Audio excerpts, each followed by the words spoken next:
Bonjour à tous, on est toujours dans Josué 1. J'avais parlé de sois fort, sois courageux. J'aimerais lire avec vous un autre verset, une autre parole qui est donnée par Dieu à Josué.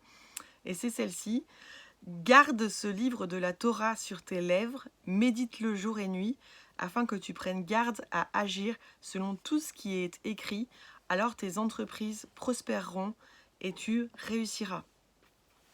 Il y a plusieurs choses dans ce verset qui me semblent importantes vraiment dans la saison qu'on vit. La première chose, c'est garde ce livre de la Torah sur tes lèvres. Et ça parle de garder dans nos bouches les choses que Dieu nous a dites. Vous savez qu'on a souvent dit, à travers toutes ces années, combien la parole était importante. Quand on lit le début de la Bible, quand on lit le livre de la Genèse, on voit que Dieu crée au travers de la parole. On voit qu'avant la création, il y a du vide, il y a du désordre. La Bible appelle ça le tohu-bohu. Il n'y a rien qui est éclairé, tout est mélangé. C'est un mélange de vide, de désolation, de chaos et de désordre. Et de solitude. Et au milieu de ça, en fait, Dieu parle et il remet de l'ordre et il réaligne les choses. Et c'est une chose puissante que la parole de Dieu, elle l'a fait au moment de la création et dans ce temps, elle le fait dans notre vie. Et dans cet alignement qu'on est en train de vivre, il y a quelque chose à quoi Dieu nous invite, c'est d'aligner nos propres paroles avec la sienne. Et c'est ce à quoi il invite Josué. Il lui dit pas seulement de garder ce livre de la Torah dans ses pensées, où il lui dit pas seulement de garder ce livre de la Torah dans son cœur, et ça, je suis interpellée par ça. Il lui dit de le garder sur ses lèvres. Ça veut dire, c'est ma traduction, hein, toujours si jamais.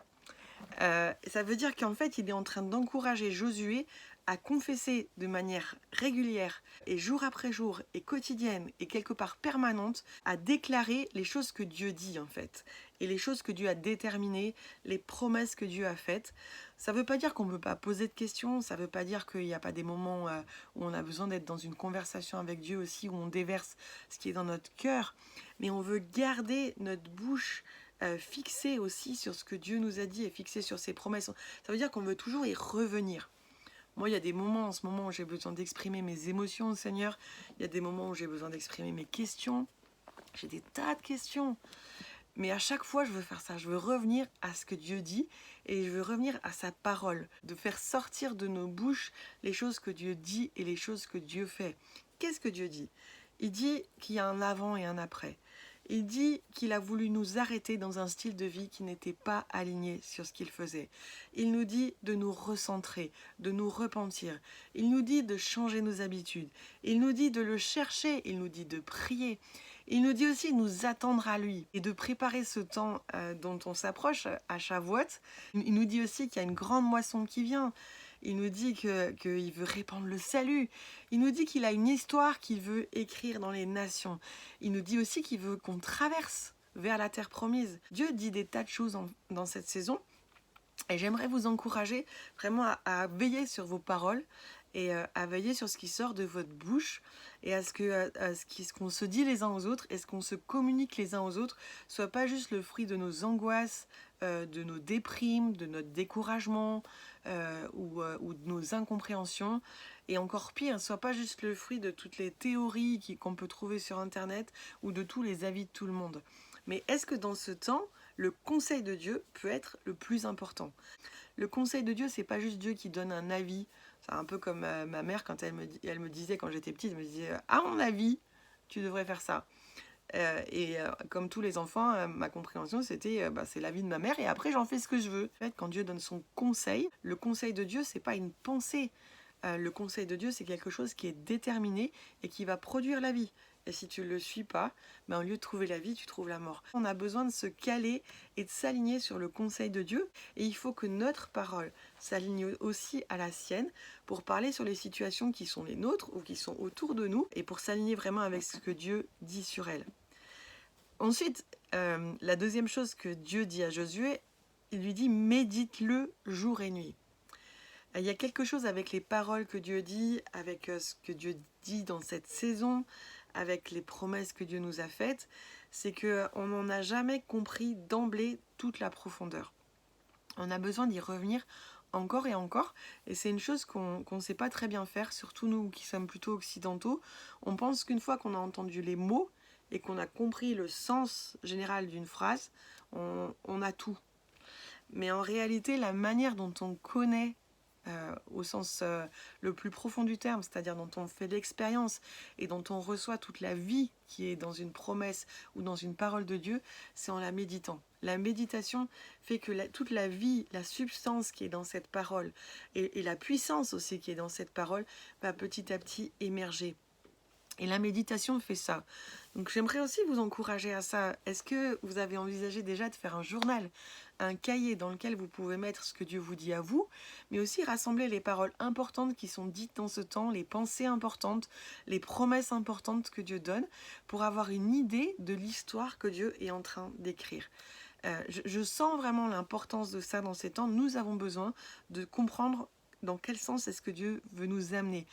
Ça ne veut pas dire qu'on comprend tout, mais au moins si on a quelque chose tout d'un coup sous la main, on a quelque chose d'écrit, on a quelque chose qui est matérialisé, on va pouvoir se caler sur ça. Oui, on va sortir du confinement, oui, on va reprendre nos activités, mais une des choses qui peut nous aider à ne pas tourner la page trop vite et à persévérer dans ce que Dieu a commencé de faire, c'est vraiment d'entamer, si vous ne l'avez pas encore fait, entamer un journal. Alors tout le monde n'est pas à l'aise de la même manière avec l'écrit, peu importe la manière dont vous le faites. Trouvez le moyen de recueillir ce que Dieu dit et ce que Dieu fait dans ces temps, pour que dans cette période et dans ces mois qui sont là, vous puissiez relire cela, telle une histoire que Dieu déroule avec nous et avec vous en particulier, et que vous puissiez la méditer. Et je le redis, le but de cette méditation, c'est de s'encourager, c'est vrai, c'est de s'édifier, c'est vrai, mais c'est surtout que dans une parole de Dieu, la parole de Dieu est vivante. La parole de Dieu est puissante, elle est créatrice. Ça veut dire que cette parole, au fur et à mesure où je la médite, je plonge dans la vie qui est à l'intérieur et j'en reçois toute la puissance. Et il y a une énergie qui est là-dedans et qui est libérée. Il y a une énergie créatrice qui est dans cette parole de Dieu et qui est libérée alors que je la médite, alors que je la dis et alors que je la prie et que je la déclare. Et puis le troisième aspect de ce que Dieu dit à Josué dans ce verset, c'est de prendre garde d'agir selon ce qui est écrit. Et ça nous renvoie vraiment à cette dimension de l'obéissance qui est tellement importante. Personne ne peut dire ce qui va se passer lundi. Personne ne sait ce qui se passera ni au mois de mai, ni au mois de juin, ni même au mois de juillet. Et je ne parle pas que de la pandémie en fait. Le virus c'est un aspect, mais il y a toute la question économique, il y a l'ébranlement politique qui est là. Et puis il y a le fait que si Dieu ébranle les choses pour nous amener dans une nouvelle saison, les choses vont être ébranlées aussi pour nous et elles pourraient être ébranlées durablement. Et dans cet ébranlement, notre sécurité, c'est l'obéissance. C'est d'être dépendant de Dieu plus que jamais. Et je vous rappelle ce qu'on a vu pendant tous ces mois. On a vu comment est-ce que finalement l'obéissance a permis à Moïse d'aller jusque dans le palais du Pharaon. L'obéissance a fait que le peuple d'Israël a fait ses bagages sans savoir où il allait. L'obéissance a fait que Moïse a conduit le peuple devant la mer Rouge sans savoir comment il allait s'en sortir. L'obéissance a fait que Moïse a accepté de tourner pendant 40 ans dans le désert avec le peuple, sans comprendre certainement en totalité quelle était l'intention de Dieu. L'obéissance, ça a été que Josué a demandé aux sacrificateurs de mettre les pieds dans le Jourdain. Et l'obéissance a fait qu'ils ont tourné pendant 7 jours autour de Jéricho pour que la forteresse puisse tomber. L'obéissance dans ce temps, la dépendance de Dieu, c'est vraiment une clé importante. Et j'aimerais vous inviter aussi dans ce temps, alors qu'on pense à la semaine prochaine et qu'on pense à la suite, de commencer à poser au Seigneur la question de ce qu'il vous demande, qu'est-ce que vous devez laisser, qu'est-ce qui fait partie de l'ancienne saison, et qu'est-ce que Dieu vous demande de mettre en place pour la suite. Dans quoi est-ce que Dieu vous demande de vous investir? S'il y a une transition, ça veut dire qu'il y a des choses qui vont bouger. Et peut-être c'est dans la manière dont vous vivez en famille à la maison, peut-être c'est dans la manière dont vous travaillez, peut-être c'est dans la manière dont vous êtes en relation les uns avec les autres, peut-être c'est des nouvelles personnes avec lesquelles Dieu vous met en relation et avec lesquelles il vous demande de cultiver une amitié. Peut-être ça peut être un changement de travail, un changement de lieu, un changement de direction. Mais le 11 mai, c'est pas un retour à la normale. Dans cette semaine, il y a une chose qui m'a vraiment touchée, c'est qu'à un moment donné, le Seigneur m'a dit, Elvire, j'ai jamais voulu ramener mon peuple en Égypte en réarrangeant sa situation. Et parfois, quand on parle du déconfinement, j'ai l'impression qu'on parle de ça en fait. Un retour progressif à avant le 15 mars, où petit à petit, on va retrouver nos marques et où les choses vont redevenir comme avant. Et en moi, ça résonne vraiment de cette manière, comme le peuple d'Israël qui tout d'un coup regrette les concombres de l'Égypte et qui a juste envie de retrouver sa vie d'avant et de retourner en Égypte en agrandissant un peu sa maison, en aménageant un petit bout de jardin, en commençant le travail un peu plus tard, en passant un peu plus de temps avec ses enfants, mais on retourne en Égypte quand même, parce que c'est ce qu'on connaît et c'est ce qui est plus facile. Dieu ne veut pas nous ramener en Égypte. Dieu ne veut pas nous ramener à la saison d'avant. Dieu ne veut pas te ramener dans l'esclavage amélioré. Dieu veut nous amener dans sa terre promise. Et ça, c'est certainement un plus grand défi que ce qu'on croit. Et ça nécessite pour nous vraiment une grande dépendance.